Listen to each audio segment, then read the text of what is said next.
In July 2021, a man in Wisconsin reported both of his parents missing, and his explanation was immediate. He said his father had left the house with unknown individuals for a work-related reason. He also claimed his mother disappeared separately later that same day. There were no signs of forced entry, no disturbance inside the house, and nothing appeared taken. The entire explanation depended on movements that should have been easy to verify. Phone records showed no contact matching the people he described. Location data showed no movement consistent with his timeline. There was no evidence that his father met anyone or left the property. There was also no evidence that his mother left the house after that point.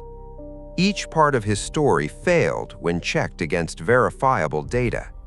The focus shifted from two missing people to one controlled environment and one story that could not be proven true.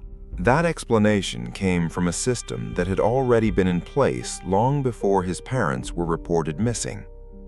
Inside that house, nearly everything his family believed about his life depended on information that could not be independently verified. Chandler Halderson presented himself as a college student preparing to complete a technical degree. He also claimed he had secured a job opportunity with SpaceX and was preparing to begin work. These claims were specific, consistent, and repeated over time without variation. He said he was working with SpaceX and nearing graduation. Neither claim had any independent confirmation outside what he provided. They were supported by messages, updates, and explanations that appeared to match what his family expected. In reality, records later confirmed that he was not enrolled in any college at that time. There was no confirmed employment with SpaceX or any related organization. Despite this, he maintained a routine that mirrored a working schedule. He would leave the house during the day as if going to classes or work. He would return later, maintaining the same pattern without interruption. During those periods, he was not attending any institution or workplace. Instead, he remained nearby and continued managing the version of life he had created. He used digital communication to reinforce these claims, responding to questions before they were asked. Each explanation was designed to support the previous one, creating a consistent narrative. This was not a single false statement, but a structured system of interconnected claims. His family relied on this system and had no immediate reason to verify it externally. Over time, the distinction between what was real and what was claimed depended entirely on his statements. Everything that defined his life depended on statements that had never been verified. By the time questions began to form, the version of reality inside that house had already been established. That version of his life did not rely on a single claim, but on a system that operated daily without interruption. Each day followed a routine that appeared consistent with attending college or working a job. He followed a routine that looked identical to a real work schedule. He would leave the house in the morning at expected times. He would return later in the day, maintaining the same pattern repeatedly. There was no location data or external confirmation placing him at any workplace. Instead, the routine itself became the evidence his family relied on. He used digital communication to reinforce the version of events he described. He sent messages that appeared to confirm schedules, tasks, and progress. These messages were used as substitutes for real-world verification. These communications were structured to match the expectations of someone in education or employment. They were not random, but aligned with the questions he anticipated being asked.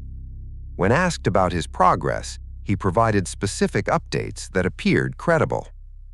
These updates were consistent over time and did not immediately raise concern. His routine supported his claims, and his claims were reinforced by his communication. Together, they formed a closed system that did not require outside confirmation. The longer the system continued, the more normal it appeared. His family accepted the routine as confirmation that everything was in place.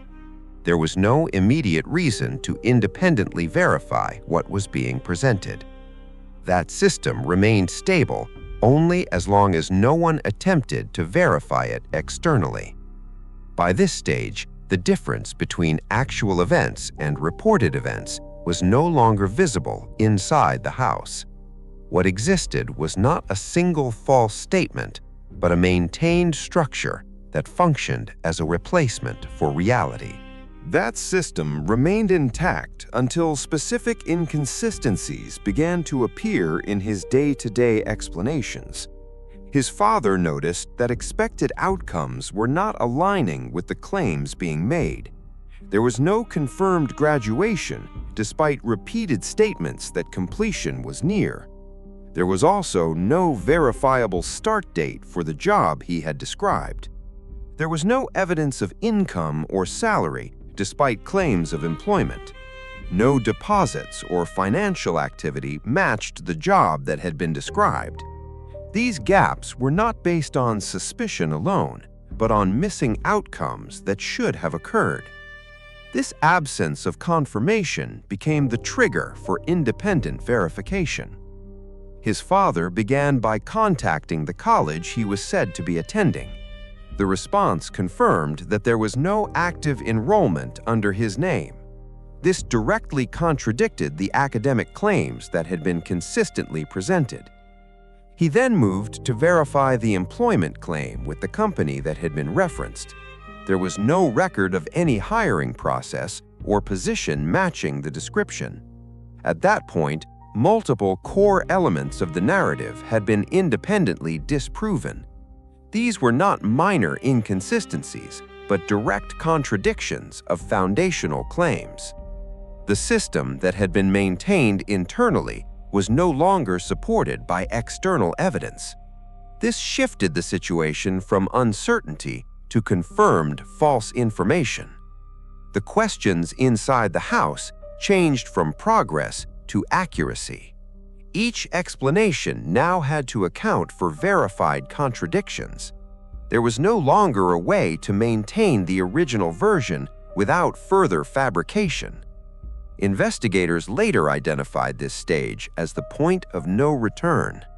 From that moment forward, the controlled narrative transitioned into escalating consequence.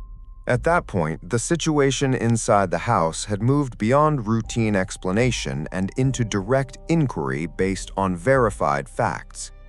The version of events that had been maintained could no longer be supported by available evidence.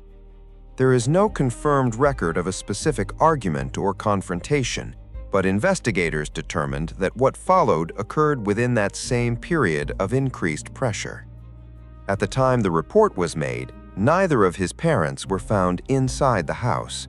There was no confirmed crime scene and no immediate evidence of what had occurred. The situation was initially treated as a disappearance based on the information provided. Investigators focused on locating two missing individuals. That direction changed when physical evidence began to contradict the reported story. There was no evidence that either parent had left the property after the last confirmed contact.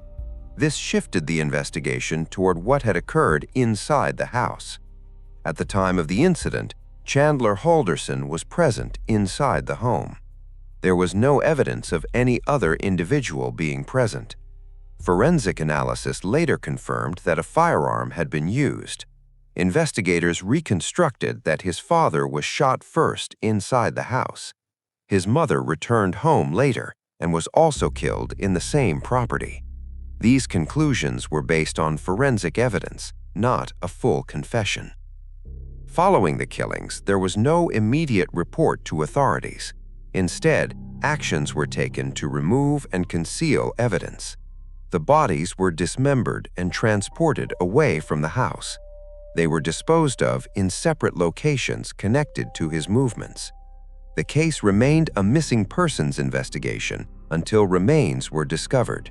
Those discoveries were made through investigative work, not based on a confession. Following the initial report, the case was handled as a missing persons investigation.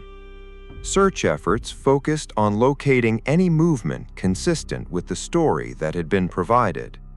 Investigators examined locations, contacts, and timelines described in the report.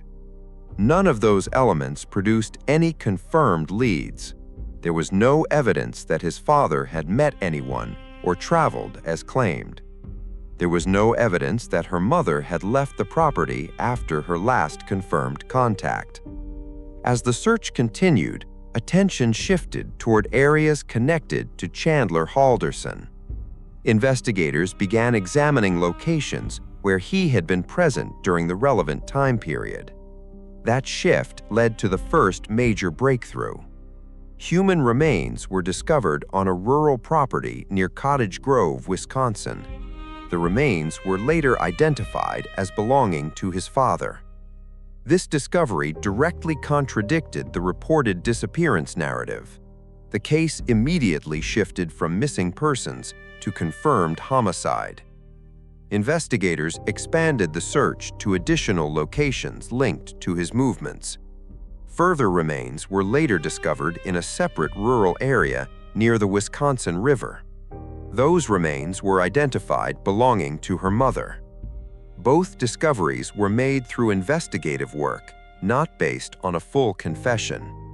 These findings established that both individuals had been killed and moved from the house.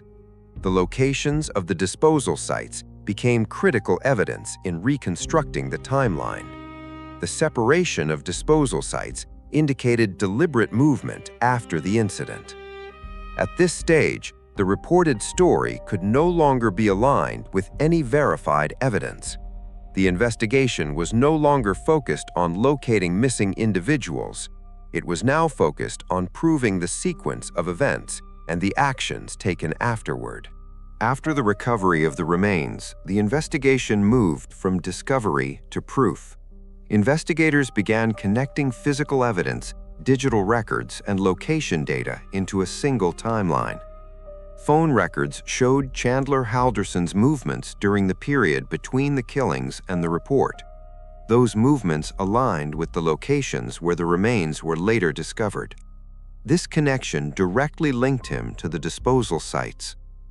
Investigators also identified the use of a firearm consistent with the forensic findings. Ballistic evidence and scene reconstruction supported the sequence established earlier. Further analysis showed activity inside the house that did not match the reported disappearance. This included time gaps and patterns inconsistent with normal behavior. Investigators also examined his digital communication during that period. Messages sent during the timeline did not reflect the events that had actually occurred. Instead, they continued to support the false narrative of normal routine. This contrast became critical in demonstrating intent. The motive became clearer as investigators examined the broader context. His claims of attending college and working for SpaceX were proven to be false. Those claims were about to be independently verified by his parents. The pressure created by that imminent exposure became a central factor in the case. Prosecutors argued that the killings were directly linked to maintaining that false identity. The actions taken after the incident further supported that argument. The dismemberment and disposal of remains indicated deliberate attempts to conceal the crime. The use of separate locations showed planning rather than panic. At trial, these elements were presented as a connected and consistent sequence. Each piece of evidence reinforced the same conclusion. The case was built not on a single point, but on the alignment of multiple independent facts. By the time the case reached trial, the investigation had already established a complete sequence of events. The prosecution presented the case as a combination of physical evidence, digital records, and reconstructed timelines. There was no full confession from Chandler Halderson that described the killings in detail. Instead, the case relied on what could be independently proven. The discovery of remains in locations connected to his movements formed a central part of the evidence. Phone data placed him in those areas during the critical time period. Forensic analysis supported the use of a firearm consistent with the reconstructed sequence. Evidence from inside the house contradicted the reported disappearance narrative. Digital communication further demonstrated that the version he provided did not match reality. The prosecution argued that these elements formed a consistent and complete chain. The jury was presented with a timeline that connected the incident, the concealment, and the report. Each stage of that timeline was supported by verifiable data. The contradictions in the reported story were central to the final outcome. After reviewing the evidence, the jury reached a verdict. Chandler Halderson was found guilty of the murders of both of his parents. He was sentenced to life imprisonment without the possibility of release. There was no single piece of evidence that defined the case. Instead, it was the consistency across multiple sources that established what had occurred. The case ultimately demonstrated how a constructed narrative can be dismantled through verification. It also showed how the difference between what is said and what is proven defines the final outcome.